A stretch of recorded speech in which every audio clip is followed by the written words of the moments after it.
ప్రభుత్వం ప్రవేశపెట్టిన జనరిక్ మందులకి ఫిదా అయ్యాడు. అందులో ఇచ్చే మందులు తక్కువ రేటుకి ఉండడంతో సామాన్య ప్రజలకి, పేద ప్రజలకి అందరికీ కూడా ఉపయోగపడాలని బీఫార్మసీ చదివి జనరిక్ మందు షాపును ప్రారంభించాడు. జనరిక్ మందు షాపులకి అలాగే బ్రాండెడ్ మందు షాపులకి తేడాలు తెలుసుకుందాం. అసలు జనరిక్ మందులు మరియు బ్రాండెడ్ మందుల మధ్య చాలా తేడా ఉంటుందని చెప్తారు. ఒక నిర్దిష్ట రోగ నివారణ సమ్మేళనం యొక్క రసాయన నామాన్ని వాడతారు. ఉదాహరణకి పారాసెటమాల్ని ఉపయోగిస్తారు. బ్రాండెడ్ మందుల కంటే చాలా తక్కువ ధరలో లభిస్తుంది. బ్రాండెడ్ మందులు పేటెంట్ ముగిసిన తర్వాత అనేక సంస్థలు తయారు చేస్తుంటాయి. బ్రాండెడ్ మందులు మాదిరిగానే అనేక రసాయన సమ్మేళనాలు ఇందులో ఉంటుంది. మాత్రలు, క్యాప్సూల్స్, సిరప్స్ వివిధ రూపాల్లో ఇవి లభిస్తుంటాయి. ఒక సంస్థ ప్రత్యేకమైన పేరుని ఇస్తుంది, అదే డోలో 650. జనరిక్ మందుల కంటే ఎక్కువ ధరలో లభిస్తాయి ఈ బ్రాండెడ్ సంస్థలు. అయితే జనరిక్ మందుల దుకాణాల ఏర్పాటుకి ప్రభుత్వం సబ్సిడీ కూడా ఇస్తుంది. జనరిక్ మందుల నాణ్యలో బ్రాండెడ్ మందులు ఏమాత్రం తోసిపోవు. ప్రస్తుతం మార్కెట్లో ఎడ్యుకేషనల్ పర్సన్ అందరూ కూడా ఈ జనరిక్ మందులపై ఎక్కువ మొగ్గు చూపుతున్నారు. ఈ జనరిక్ మందుల షాపుల వల్ల లాభాలు కూడా ఆర్జిస్తున్నామని చెప్తున్నారు.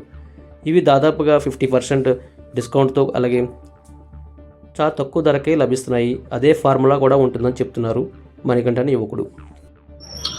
నమస్తే అండి, నా పేరు మణికంఠ కుమార్. నేను ఎంఫామ్ చదివానండి.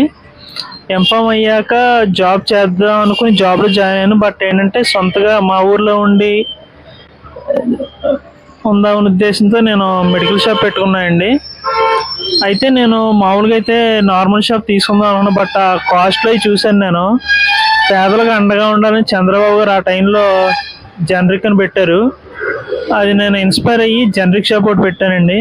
అయితే స్టార్టింగ్లో అయితే జనరిక్ బాగా తక్కువ రేట్ వస్తుందండి. ఇప్పుడు డోలో అయితే 30 రూపీస్ అండి మనకి. జనరిక్ అనుకోండి 30 ట్యాబ్లెట్లు కలిపి 15 రూపాయలే పడుతుంది.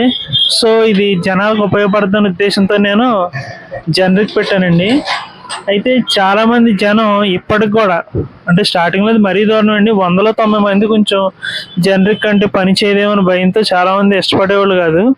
దానివల్ల ఏం జరిగిందంటే నేను ఎతికలు కూడా పెట్టాల్సి వచ్చింది, అంటే బ్రాండ్ మందులు కూడా పెట్టాల్సి వచ్చిందండి.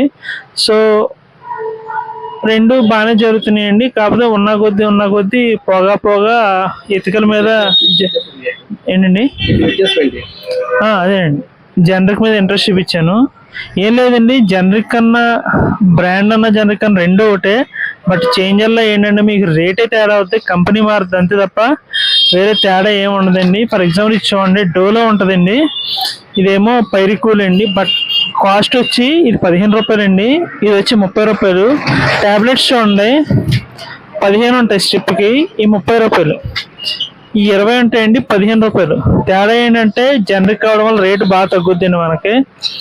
సో అందువల్ల మేము జనరిక్ అని పెట్టామండి. ఇప్పుడు మెడిసిన్ యాసిటీస్ వర్క్ ఒకటే ఉంటుందండి, ఎటువంటి తేడా ఉండదు. చెప్పాను కదండి, మీకు కేవలం వచ్చే డిఫరెన్స్ వల్ల ఏంటంటే రేటు మాత్రమే డిఫరెన్స్ అండి. మిగిలినంతా యాసిటీస్ వర్క్ ఏంటి వాట్ ఎవర్ ఏదైనా సరే ఒకేలా పనిచేస్తాయండి. ఎటువంటి భయం అక్కర్లేదు, హ్యాపీగా వాడుకోవచ్చు. అదే అండి, ఇప్పుడు ఫర్ ఎగ్జాంపుల్ సిటీల్లో అయితే ఎడ్యుకేటెడ్ పర్సన్స్ ఎక్కువ ఉంటారు కాబట్టి నెమ్మదిగా మారారు. కొయిలగూడెం అండి, ఇది మాది కొయిలగూడెం కాబట్టి ఇక్కడ కొంచెం ఎడ్యుకేటెడ్ ఉన్నారు. కొంతమంది చదువుకున్న వాళ్ళు, పెద్ద వయసు వాళ్ళు ఉన్నారు, వాళ్ళు భయపడుతున్నారు. చదువుకున్న వాళ్ళు మాత్రం మ్యాక్సిమం జనరిక్ మీద ఇప్పుడు ఇంట్రెస్ట్ చూపిస్తున్నారండి. లేదండి, నేను స్టార్టింగ్ లో చెప్పాను కదండి, ఎటువంటి డిఫరెన్స్ మీకు ఉండదండి. మీకు ఉండే డిఫరెన్స్ వల్ల ఏంటంటే రేటే డిఫరెన్స్ ఉంటుంది తప్ప మిగిలినంతా యాసిటీస్ ఒకేలా ఉంటుందండి. అంతే కదండి. ఇప్పుడు ఫర్ ఎగ్జాంపుల్ ఎవరన్నా వచ్చి మీ దగ్గర, మీరు బ్రాండ్ షాప్ అనుకుందండి, మామూలు షాప్ ఏమంటే అక్కడ తక్కువ రేటుకి ఇస్తున్నారు, మీరు ఆ రేటుకి ఇవ్వచ్చు కదా అంటే అవునండి అది జనరిక్ బాగా పనిచేద్దని చెప్తే మీరు ఎక్కడికే వస్తారు కదా.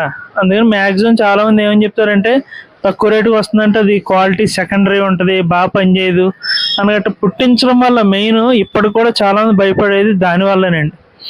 అది అలా కాకుండా జనరిక్ గురించి వాళ్ళు కూడా జనరిక్ అమ్ముకోవచ్చండి, కాకపోతే వాళ్ళకి వచ్చే మార్జిన్ సరిపోవట్లేదని ఇవి ఎథికల్గా అమ్ముకుంటున్నారు అంతేనండి, డిఫరెన్స్ ఏం లేదండి. నేను పెట్టే టైంలో అయితే 4 అయిందండి, ఇప్పుడైతే ఒక 8 అవ్వచ్చండి. నేను పెట్టి 4 years అయింది ఎగ్జాక్ట్గా. ఇప్పుడైతే ఎక్కువ అవుతుంది, 8 ఉండాలండి, మినిమం 8 ఉండాలండి జనరిక్ అయితే. ఎథికల్ అయితే 20 ఉండాలి. నేను ఏంటండి పేదలకి బెస్ట్ పేదోళ్ళకి అయితే ఎట్టి పైసలు జనరిక్ కదండి. కాకపోతే డాక్టర్లు కూడా ఏంటంటే వాళ్ళ లాభాల కోసం జనరిక్ ఎందుకు తీసుకుంటున్నారు అన్నట్టు చెప్పడం వల్ల భయపడుతున్నారండి. చదువుకున్న వాళ్ళే ధైర్యంగా జనరిక్ తీసుకుంటున్నారు, వాడుతున్నారండి. ఫర్ ఎగ్జాంపుల్ మా డాడీ కూడా ఏమన్నా సరే, ఫర్ ఎగ్జాంపుల్ ఏమైనా బాడీ పెయిన్స్ ఏమన్నా వచ్చినా జనరిక్, నేనైనా సరే బాడీ పెయిన్స్ ఏంటి, దగ్గేంటి, ఏమైనా సరే నేను జనరికే వాడతానండి.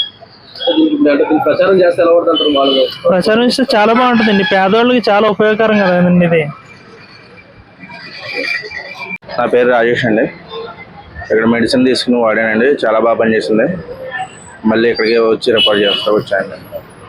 మందులకి జనరిక్ మందులకి తేడా ఏంటంటే ఇక్కడ ఈ జనరిక్ మందులు వాడటం వల్ల పేదవాళ్ళకి కూడా బాగా ఉపయోగపడుతుంది, బాగా తగ్గుతుంది కూడా, ధరకే లభిస్తున్నాయి.